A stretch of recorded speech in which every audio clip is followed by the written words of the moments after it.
आजिर यही उपासना आराधना रे आज जेते जन एठारे उपस्थित होइछन्ति समस्त को मो प्रभु जीशु ख्रीष्ट को मधुर नाम रे समस्त को मो प्रेज द लॉर्ड जनाउछि। आओ परमेश्वर आज आम्भ मानकु ए अल्प समय ताहांकर वाक्य आलोचना करिबा पाई आम्भ मानकु देइ अछन्ति, ताहांकर नामर धन्यवाद हो। हालेलुया। तो आम्भे माने ईश्वर को वाक्य आड़कू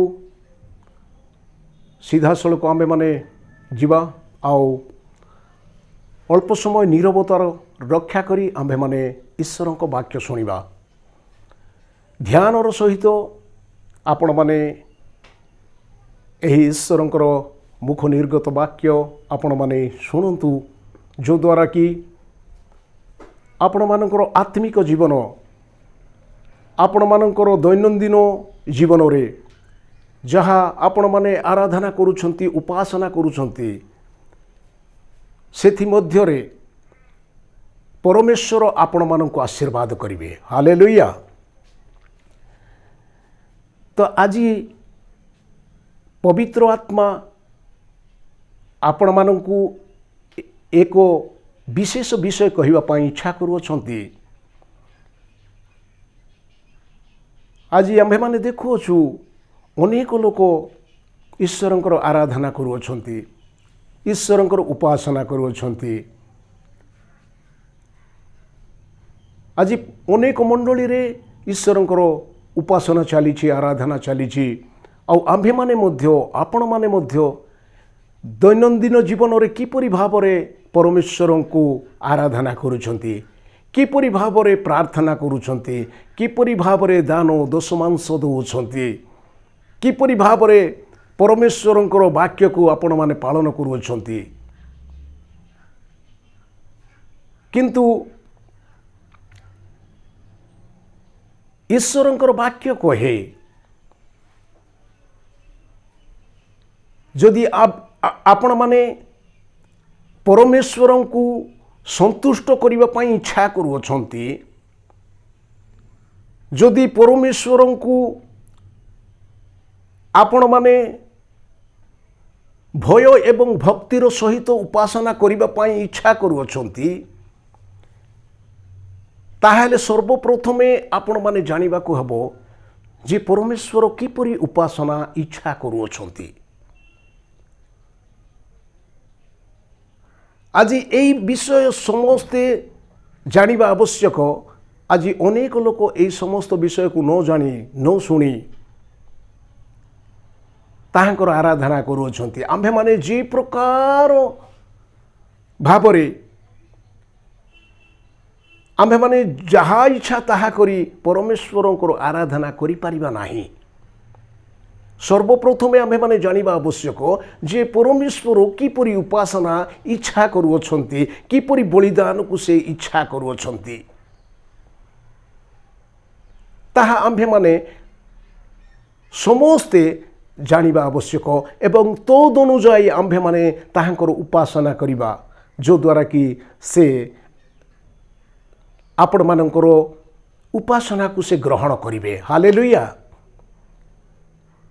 आम्भे माने उपासना करिबा, आराधना करिबा एवं तहिर उत्तर जदि आम्भे माने किछि पाई परिबा नाही, ताहेले आम्भ मानकर प्रार्थनार कोनोसी मूल्य नाही, आम्भ मानकर आराधना करिबार कोनोसी मूल्य नाही, आम्भ मानकर धर्म कर्मर कोनोसी मूल्य नाही। आज हजार हजार ख्रीष्टीय विश्वासी आज जीशु को विश्वास करुथिबा हजार हजार लोक गिरजा जाउछंती, दान दशमांश दउछंती, आउ नाना प्रकार धर्म कर्म करिबा पाई से माने साहाय्य करुछंती, हस्त बढ़ाउछंती, किंतु सेमानकर जीवन निराशता मध्यरे गति करुअछि। ताहार कारण कोन? परमेश्वर सेमानंकु कौनसी उत्तर दौनाहांती। ताहार अर्थ से माने ईश्वर को वाक्य अनुसारे अपना जीवन को सजाऊ नाहांती। परमेश्वर संतुष्ट होला परि सेमानकर आराधना नाही, सेमानकर उपासना जागतिक भाव एक विधि विधान अनुसार से माने आराधना एवं उपासना करुअछंती। हाँ, रविवार दिन गिर्जा जीवार अच्छी, एहीपरि बाध्यता है कि रविवार दिन गिर्जा जीवार अच्छी। आउ आमे प्रभु जीशु ख्रीष्टंकर लोक बोलिकी आम्भे माने अल्प अल्प घरे किंबा परिवार मध्य केतेबेले कौन हेले टिके प्रार्थना करदेले यथेष्ट बोली आम्भे माने भावुछु। आज अनेक लोक ये प्रकार लोक अच्छी खाली किछि गोटे उत्सव समय रे पर्वपर्वाणी समय ही गिर्जा जाती से माने। आउ अनेक लोक अच्छी दान दोष मांस से माने अन्य हाथ रे पठाई दियंती गिर्जा गृह को जे ए दान आ दोष मांस टिके नहीं कि दे दियो। आउ से माने प्रार्थना जाती नहीं, उपासना करती नहीं, से मानकर मन जागतिक विषय खोजी बुलिबारे व्यस्त थाए। तो यहीपरि समस्त उपासना, यहीपरि समस्त आराधना से मानकर जागतिक लालसा, जागतिक अभिलाष रे परिपूर्ण एपरी भाव से माने आराधना उपासना करुछंती। प्रिय प्रभुंकर लोक माने आम्भे माने सर्वप्रथमे जानिबा जे परमेश्वर किपरि उपासना संतुष्ट हेबे, आम्भे माने किपरि भाव तांको आराधना कले से संतुष्ट हेबे। तेणु करी रोमियो लिखित सुसमाचार तार 12 पर्व 1 पदरे प्रेरित पाउल कहती, अतएव हे भाई माने मु तुम्भमानंको ईश्वरंको दया हेतुरु विनती अनुरोध करुअछि, तुम्भे माने आपण आपण शरीर को सजीव पवित्र और ईश्वरंको सुग्राह्य बलि रूपे उत्सर्ग करो, यह तो तुम्भमानंकर युक्तियुक्त उपासना। हालेलुया। आम्भमानंकर युक्तियुक्त उपासना कण ना प्रकृत उपासना कण? आम्भमानंकर शरीर को, आपण मानकर शरीर को सर्वप्रथमे सजीव करिबा, सजीव अर्थात जीवित करिबा। जार जीवन थाए ताहाकु सजीव कहा जाए। हेले आम्भे माने समस्ते कौन निर्जीव अटू? जदि प्रेरित पाउल कहउछंती पवित्र आत्मा को द्वारा सर्वप्रथमे आपण शरीर को सजीव करो, तापरे तुम्भे माने उपासना करिवो। किपरि सजीव ना ईश्वर को वाक्य रे सजीव करो। ईश्वर को वाक्य रे जीवन अछि, जार शरीर मध्य रे से वाक्य प्रवेश करिवो तार शरीर जीवित हो जिवो। हालेलुया। जदि आपण माने देखिबे लाजरंकर मृत्यु समय रे तार 4 दिनर शव मध्य परमेश्वरंकर वाक्य जेतेले ताहांकर शरीर रे प्रवेश करुची, आउ से लाजर 4 दिन पची सरी जाइथिबा शव मध्य से जीवित हो जाउछते। तो प्रिय प्रभुंकर लोक माने ईश्वरंक वाक्य रे जीवन अछि। तेणु करी एब्री 4:12 रे लेखा जाए, ईश्वरंक वाक्य जीवंत एवं कार्य साधक। ईश्वरंक वाक्य रे जीवन अछि एवं ताहा जे कोनोसी कार्य को करिबा पाई संभव करिबा पाई से सक्षम अटंती। तेणु करी आम्भे माने कौन करिबा ना ईश्वरंक वाक्य रे आपण शरीर को सजीव करिबा। आम्भ मानकर जागतिक अभिलाष को त्याग करदेबा। आम्भ मानकर जगतर जेते लोभ, नाना प्रकार चक्षुर अभिलाष, शरीर अभिलाष, ये समस्त विषय अच्छी, ये सबू धारण करी आम्भे माने परमेश्वर को उपासना करि परिबा नाही, कारण परमेश्वर आत्मा अटंती। हालेलुया। जदि परमेश्वर उपासना आपण माने करिवार अछि ताहेले संपूर्ण आत्मिकतार सहित ଏବଂ ସତ୍ୟରେ ଓ ଆତ୍ମାରେ ତାହାଙ୍କର ଉପାସନା ଆରାଧନା କରିବା ଆବଶ୍ୟକ। ହାଲେଲୁୟା। ଯଦ୍ୱାରା କି ପରମେଶ୍ୱର ସନ୍ତୁଷ୍ଟ ହେବେ। ତ ଯଦି ଆଜି ଆମ୍ଭେମାନେ ଦେଖିବା ଈଶ୍ୱରଙ୍କ ବାକ୍ୟ,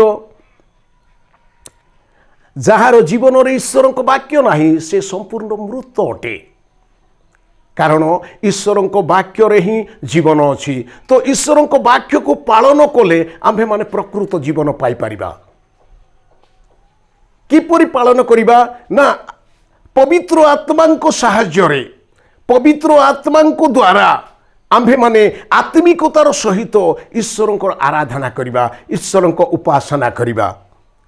ଯଦି ରୋମିଓ 8 ପର୍ବ ତାର 6 ପଦରେ ଆପଣମାନେ ଦେଖିବେ, ଶାରୀରିକ ଭାବ ଅନୁସାରେ ଯେଉଁମାନେ ଜୀବନ ଯାପନ କରନ୍ତି ସେମାନେ ପ୍ରକୃତ ଭାବରେ ସେମାନେ ମୃତ ଅଟନ୍ତି ବୋଲି ଲେଖାଯାଏ। ଶାରୀରିକ ଅଭିଳାଷକୁ ଆମ୍ଭେମାନେ ସମ୍ପୂର୍ଣ୍ଣ ପରିତ୍ୟାଗ କରିକିରି ଯଦି ଆତ୍ମାଙ୍କ ଦ୍ୱାରା ଆମ୍ଭେମାନେ ପରମେଶ୍ୱରଙ୍କର ଉପାସନା କରିବା ତାହେଲେ ଆମ୍ଭେମାନେ ବଞ୍ଚିପାରିବା ବୋଲି ପରମେଶ୍ୱରଙ୍କ ବାକ୍ୟ କହେ। ହାଲେଲୁୟା। କାରଣ ପରମେଶ୍ୱର ଆତ୍ମା ହେଇଥିବାରୁ ଆମ୍ଭମାନଙ୍କର ଆତ୍ମିକତା ବିଷୟ ହିଁ ସେ ଗ୍ରାହ୍ୟ କରନ୍ତି। ଏ ଜାଗତିକ ବିଷୟ, ଜାଗତିକ ଧନ ସମ୍ପତ୍ତି, ଜାଗତିକ ସୁଖ ଅଭିଳାଷ, ଏ ସମସ୍ତ ବିଷୟରେ ପରମେଶ୍ୱର ସନ୍ତୁଷ୍ଟ ନୁହନ୍ତି।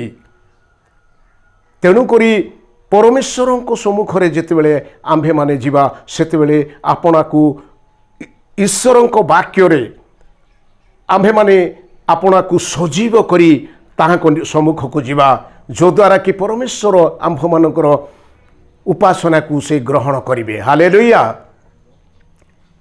ତ ଦ୍ୱିତୀୟରେ ହେଲା ପବିତ୍ର। ଆମ୍ଭମାନଙ୍କର ଶରୀରକୁ ସଜୀବ କରିବାକୁ ହେବ, ପୁଣି ପବିତ୍ର କରିବାକୁ ହେବ।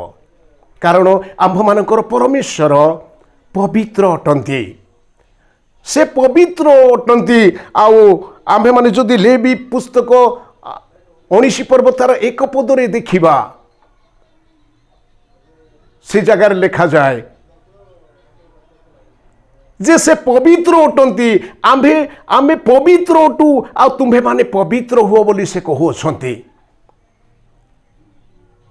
କାରଣ ଅପବିତ୍ର ଜିନିଷକୁ ଧାରଣ କରି ପରମେଶ୍ୱରଙ୍କ ସମ୍ମୁଖରେ କେହି ମଧ୍ୟ ଠିଆ ହୋଇପାରିବ ନାହିଁ। ଯେପରି ସେ ମୂଷାଙ୍କୁ କହୁଛନ୍ତି, ତୁମ ପାଦର ପାଦୁକା କାଢ଼ି ଦିଅ ମୂଷା, ଆଉ ଏ ପବିତ୍ର ସ୍ଥାନକୁ ତୁମେ ଆସ। ଯେତେବେଳେ ତୁମେ ପବିତ୍ର ସ୍ଥାନକୁ ଯିବ, ଅର୍ଥାତ୍ ପବିତ୍ର ସ୍ଥାନ ଅର୍ଥାତ୍ ଆମ୍ଭମାନଙ୍କର ଶରୀରରେ ଈଶ୍ୱରଙ୍କର ଆତ୍ମାକୁ ଯଦି ଆମ୍ଭେମାନେ ଧାରଣ କରିବା ତାହେଲେ ଆମ୍ଭମାନଙ୍କର ଶରୀରକୁ କିପରି ପବିତ୍ର କରିବାକୁ ହେବ? ଆଜି ଆମ୍ଭେମାନେ ନାନା ପ୍ରକାର ମନ୍ଦତା ଧାରଣ କରି ପରମେଶ୍ୱରଙ୍କ ନିକଟରେ କେବେ ମଧ୍ୟ ଯାଇପାରିବା ନାହିଁ। ହାଲେଲୁୟା। ଆଜି ଅନେକ ଲୋକ ନାନା ପ୍ରକାର ପରମେଶ୍ୱରଙ୍କର ଘୃଣାର ବିଷୟ ସବୁ ସେମାନେ କରିକିରି ପରମେଶ୍ୱରଙ୍କ ନିକଟରେ ଆରାଧନା କରି ଉପାସନା କରି ପରମେଶ୍ୱରଙ୍କୁ ସନ୍ତୁଷ୍ଟ କରିବାକୁ ଇଚ୍ଛା କରୁଅଛନ୍ତି। ନାନା ପ୍ରକାର ମଦ୍ୟପାନ, ନାନା ପ୍ରକାର ନିଶା ଦ୍ରବ୍ୟ ସେବନ, ନାନା ପ୍ରକାର ବ୍ୟଭିଚାର, ନାନା ପ୍ରକାର ଜାଗତିକ ସୁଖ ଅଭିଳାଷ, ନାନା ପ୍ରକାର ପରର ଅନିଷ୍ଟ ଚିନ୍ତା, ଏ ସମସ୍ତ ବିଷୟକୁ ଧାରଣ କରି ସେମାନେ ପରମେଶ୍ୱରଙ୍କର ବେଦୀ ନିକଟକୁ ଯାଉଅଛନ୍ତି। ଆଉ ପରମେଶ୍ୱର ସେ ସମସ୍ତ ବିଷୟକୁ ସେ ଘୃଣା କରୁଅଛନ୍ତି। ତେଣୁକରି ଗୀତ ସଂହିତା 5 ପର୍ବ ତାର ମଧ୍ୟଭାଗରେ ସେ କହୁଛନ୍ତି, ମନ୍ଦ ତୁମ ସଙ୍ଗେ ପ୍ରବାସ କରିପାରିବ ନାହିଁ। ପରମେଶ୍ୱରଙ୍କ ସମ୍ମୁଖରେ ମନ୍ଦ କେବେ ମଧ୍ୟ ପ୍ରବେଶ କରିପାରିବ ନାହିଁ। କାରଣ ସେ ଦୁଷ୍ଟତାରେ ସନ୍ତୁଷ୍ଟ ପରମେଶ୍ୱର ନୁହନ୍ତି। ତେବେ ଆମ୍ଭମାନଙ୍କର ଶରୀରକୁ ଆମ୍ଭେମାନେ କିପରି ପବିତ୍ର କରିବାକୁ ହେବ? କାରଣ ସ୍ୱର୍ଗରେ କୋଟି କୋଟି ସାଧୁ ସେରାପି, 4 ପ୍ରାଣୀ, 24 ପ୍ରାଚୀନ, ଏମାନେ ଦିବାରାତ୍ର ତାହାଙ୍କର ଚରଣ ତଳେ उबुड़ होइकरी सबु बेले कहउछंती सन्याधिपति सदा प्रभु धर्ममय धर्ममय धर्ममय। सन्याधिपति सदा प्रभु पवित्र पवित्र पवित्र। आ सेही पवित्र परमेश्वर को आम्भे माने किपरि अपवित्र असुचि मुखरे आम्भे माने ताहांकर नाम आम्भे माने नेउछु। जदि आपण माने निजे निजको पचारिबे ताहेले आपण माने जानि परिबे। आपण माने निजे निजको परीक्षा करंतु। आज ईश्वरक वाक्य द्वारा आपण माने पवित्रतार सहित से पवित्र परमेश्वरक निकटको जाउछंती ना नाना प्रकार कपट ईर्षा नाना प्रकार जागतिक अभिलाष ए नाना प्रकार मंदता अन्यर धन संपत्ति को लोभ करी आपण माने परमेश्वर निकट को जाउछंती। ए समस्त मंदता को धारण कर जदि परमेश्वर को आपण माने बलिदान उत्सर्ग करिबा पाई नैवेद्य उत्सर्ग करिबा पाई जाउछंती ताहेले केबे मध्य आपण माने परमेश्वरंकर संतोष पात्र हो पारे ना। आपण मानकर नैवेद्य को से केबे मध्य ग्रहण करिवे नाही। जदि परमेश्वरंकर संतोष पात्र पात्री हेबा पाई इच्छा करूछंती ताहेले ताहांकर वाक्य को संपूर्ण भाव में पालन करंतु एवं आपण आपण शरीर को सजीव करंतु जीवित करंतु ईश्वरक वाक्य रे जेपरी दाऊद कहउछंती मु जेपरी तुम्भ विरुद्ध रे पाप न करे एथिपाई मु अपना हृदय मध्य तुम्भर वाक्य संचय कर रखी अछि। अपना अपना हृदय मध्य रे ईश्वरक वाक्य को रखंतु जेपरी कि जागतिक मंदता आपण मानकर हृदय रे प्रवेश करि पारिबो नाही। सेही प्रकार अपना अपना शरीर को पवित्र करंतु ईश्वरक वाक्य रे जेपरी लेखा अछि तुम्भ मानकर आह्वानकर्ता जेपरी पवित्र तुम्भ मानकर गुरु तुम्भ मानको कढ़ाई नेबा लोक जेपरी पवित्र अटंती सेहीपरि तुम्भे माने मध्य आपना आपना सबु प्रकार आचरण रे पवित्र हुओ। आम्भे माने जदि पवित्र हेबा नाही ताहेले आम्भ मानकर कौनसी नैवेद्य को से उत्सर्ग करिवे नाही। जेपरि आम्भे माने देखिबा आदि पुस्तक रे कोइन एवं हेबलंक मध्य रे आ कोइन को परमेश्वर अग्राह्य कले आ हेबल जो नैवेद्य उत्सर्ग कले ताहा से ग्रहण करुअछंती। कारण कोइनकर हृदय मध्य रे क्रोध थिला ईर्षा थिला।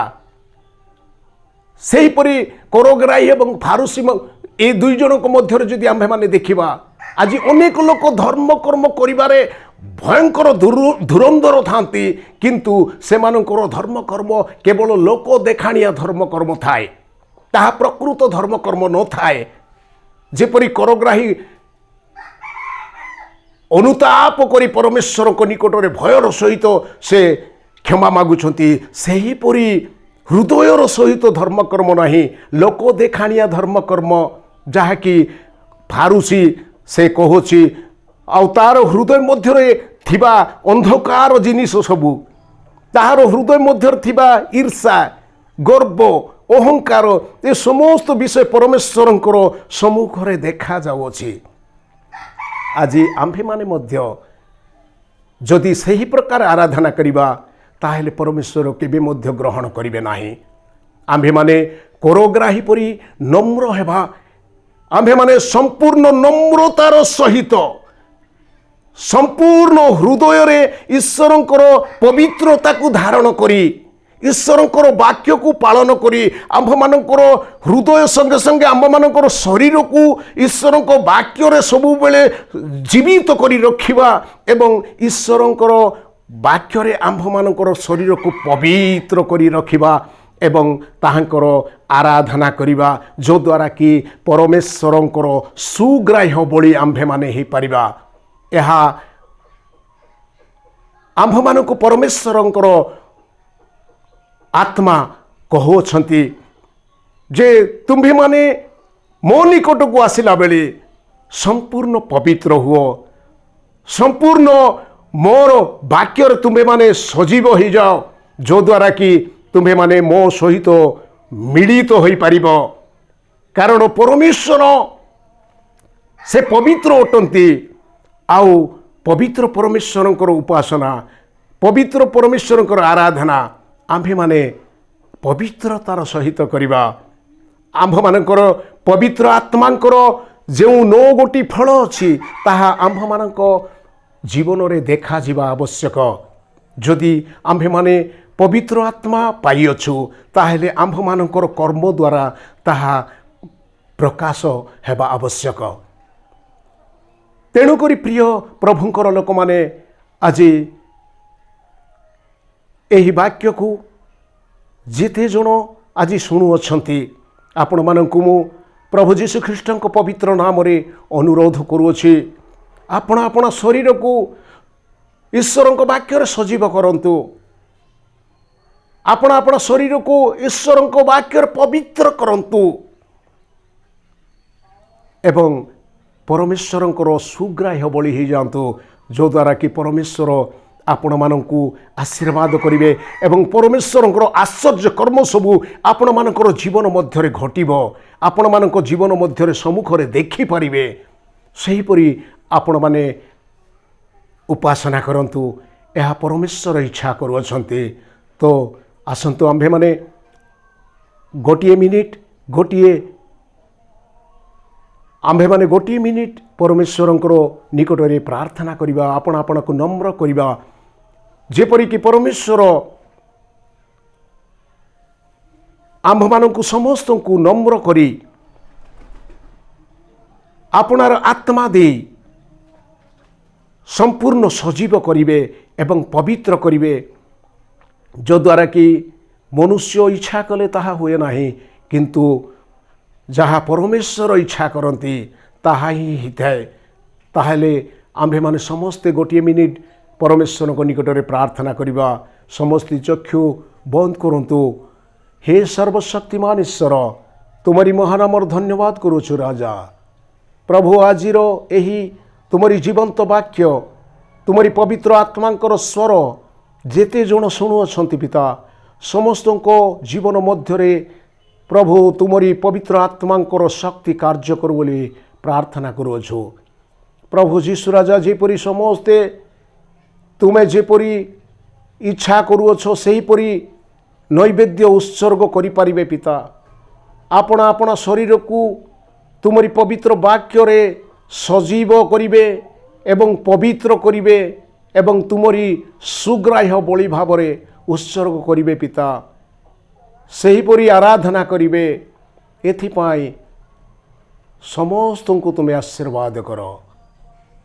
ଏତେବେଳେ ଏହି ପ୍ରାର୍ଥନା ପ୍ରଭୁ ଯୀଶୁ ଖ୍ରୀଷ୍ଟଙ୍କ ପବିତ୍ର ନାମରେ ମାଗିଲୁ, ଆମେନ୍।